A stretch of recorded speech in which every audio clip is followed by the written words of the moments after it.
Welcome to my presentation today on creating a live London Underground status board using SharePoint view formatting and Power Automate. A little about me. My name is Armston, and I'm a Microsoft 365 solutions consultant at Intelogy in London in the United Kingdom. You can find details below on how you can connect with me. You can check out my blog, leonarmston.com, or find me on Twitter, LinkedIn, or GitHub. I will now outline the problem I wish to solve. I wanted to create a full end-to-end solution to display live London Underground line statuses on a SharePoint intranet. As you can imagine, employees in many organizations in London would benefit from having a live London Underground line status board on their SharePoint intranet. Employees can quickly see before they leave work for home if there are any delays on the London Underground. Below is a bit of background regarding the London Underground. It's the underground transportation system for London. It's known informally as the Tube, and it was first opened in 1843. I will use these diagrams to explain the solution. My solution, which consists of two template Power Automate flows, is very quick to install and would take less than 15 minutes to install and configure on your intranet. So we have Power Automate flow. This is run one time only, and it deploys the customized Tube status SharePoint list, including all the fields, views, and view formatting required for this solution.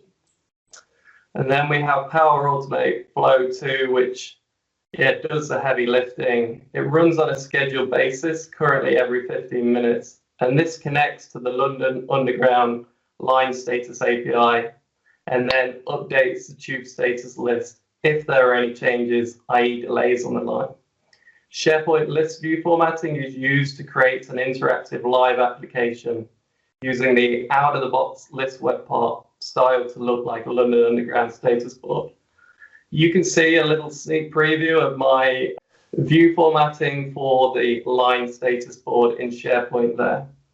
There's no development required, i.e. creating an SPFX web part, and then that would typically require advanced permissions to install.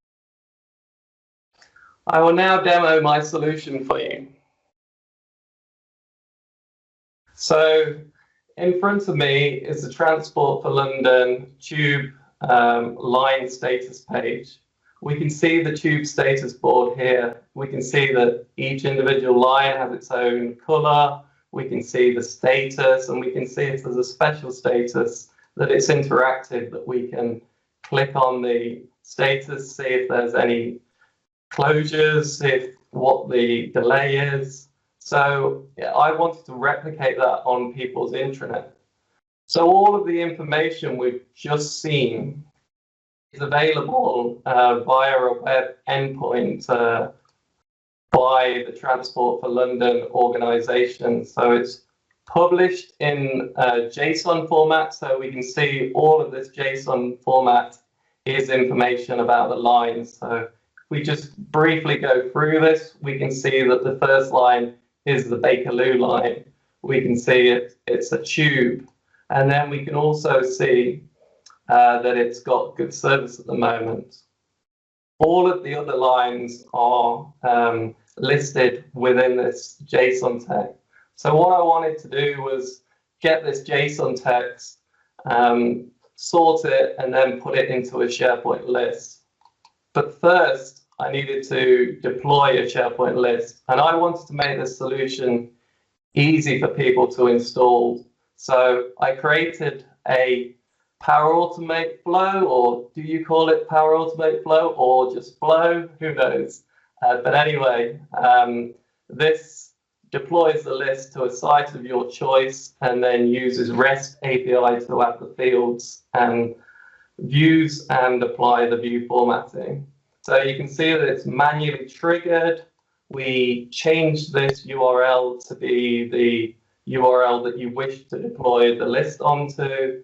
And then we can also see here is the view formatting that is applied to transform the SharePoint list view into the tube status web part. We'll go into that further when we demonstrate it on SharePoint, but I just wanted to show it you there because we'll be applying it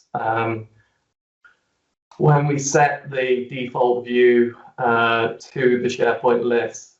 So these are all REST queries. So this REST query in Power Automate creates the SharePoint list. It then renames the list. It adds columns to the list. So all the columns we need for this solution, it then adds the columns to views.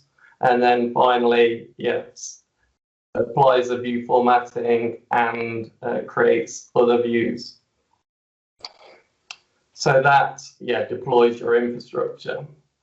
Then the second flow is what I mentioned. It does the heavy lifting. So this runs on a scheduled basis every 15 minutes, connects to the Transport for London Tube Status API, and then sorts the JSON, and then if there's any changes, it will update the SharePoint list. So I'll just go into edit details for this flow, and we can see that it recurs every 15 minutes. It connects to the SharePoint list that we just deployed. And then we can see that it has a HTTP action which connects to the URL that we just saw in this tab here. So this is all of the JSON. So we'll go back to the flow. So when this is run, this HTTP action returns all of the JSON that we just saw in the previous page. And then it parses the JSON, and then it iterates through each line. There are currently 15 lines on the London Underground.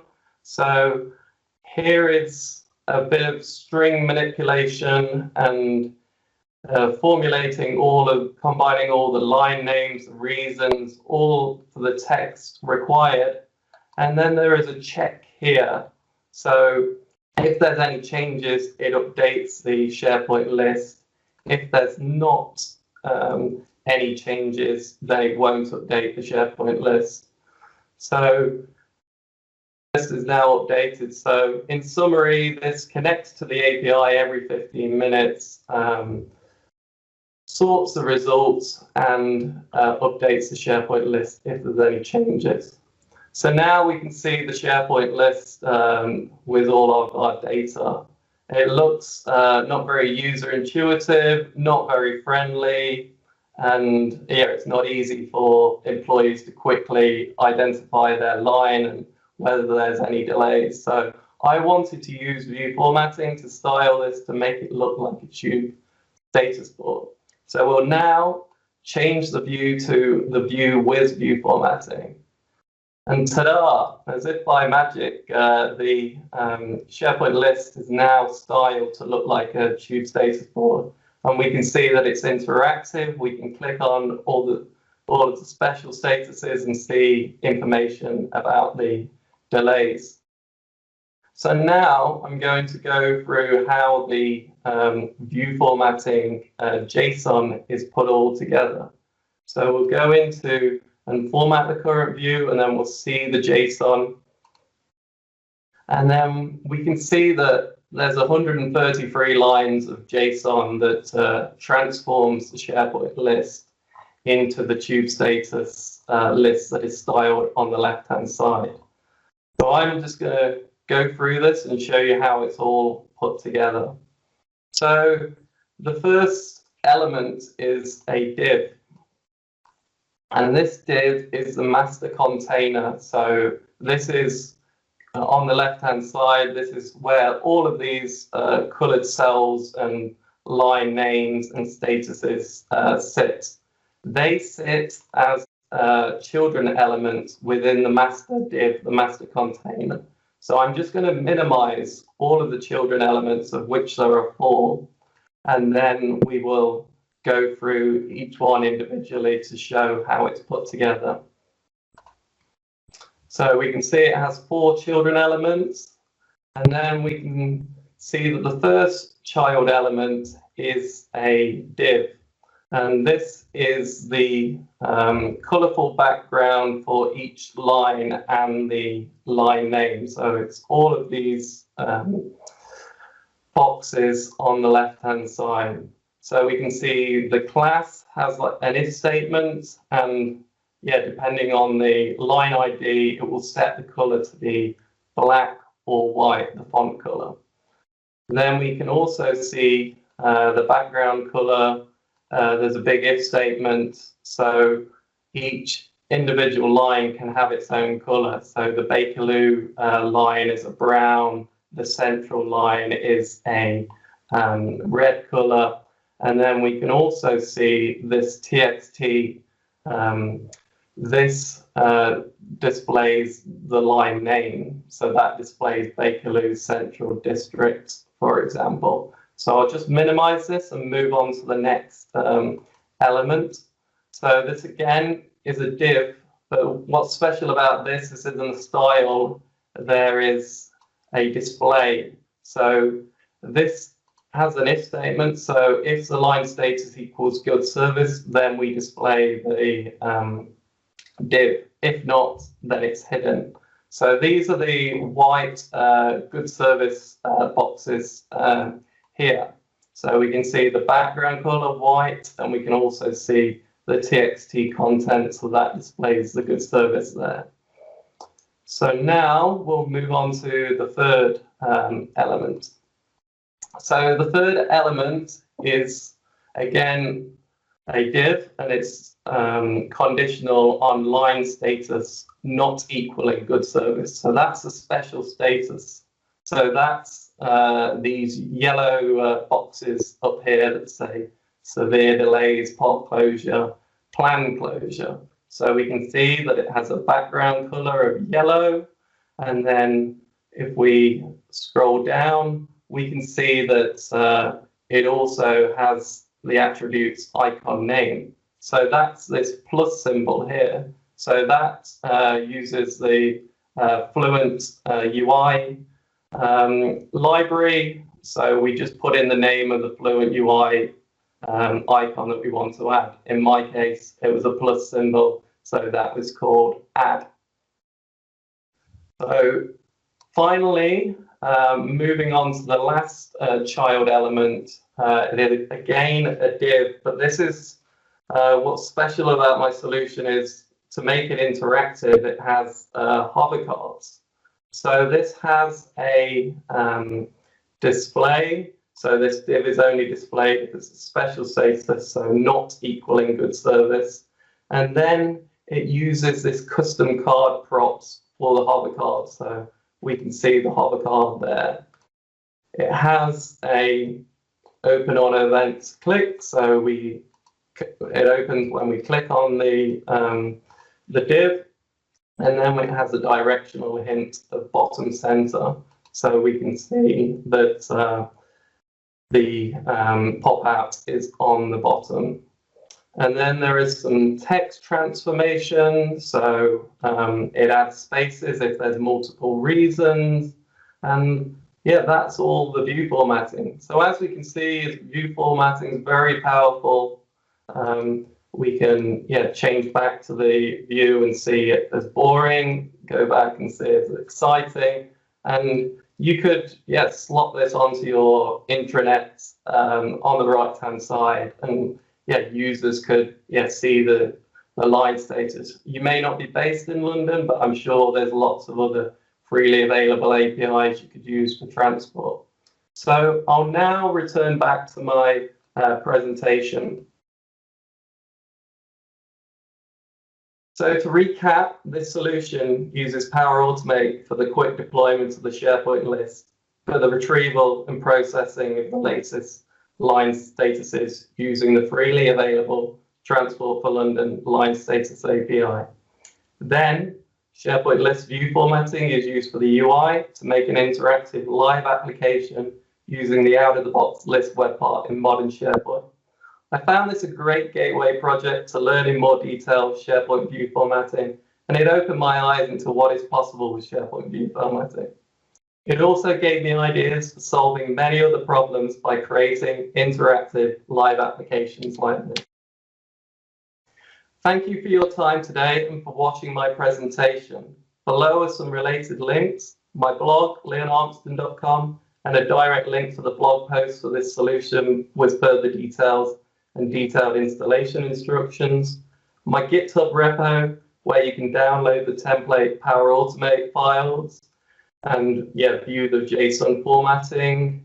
You could download the files today and install on your intranet directly from there. Then finally, links to the PnP SharePoint Dev list formatting community submitted samples, which are in GitHub. And there are many samples that you can use to show the capabilities of SharePoint list formatting.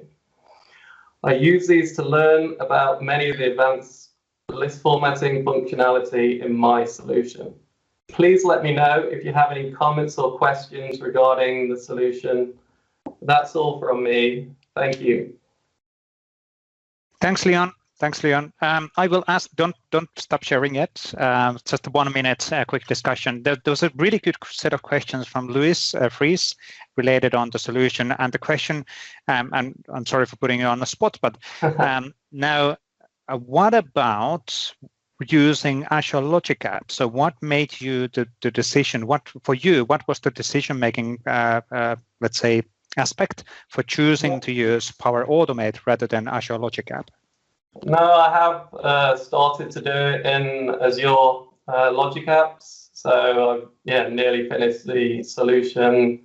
I think I just started it in Power Apps. It was a activity that I did during COVID lockdown, but I can see the advantages of doing it in Logic Apps because it does use a HTTP connector, which is a premium feature in Power Automate.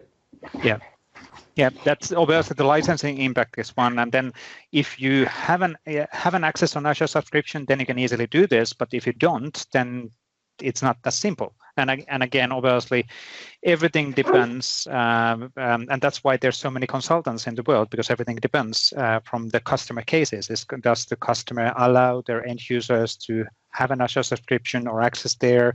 Who's going to have access? Who's going to create anything in a Logic app? Or do we empower end users? And that's what Power Automate and the list formatting is doing really well. As a normal end user, you can build amazing stuff like this. So thank you, Leon, on that one for sure. So super cool demo, and a real world, super usable and valuable thing for a lot of the people who are living in London, because I think everybody is dependent on this transportation logic. So really cool stuff. Thank you, Vesa.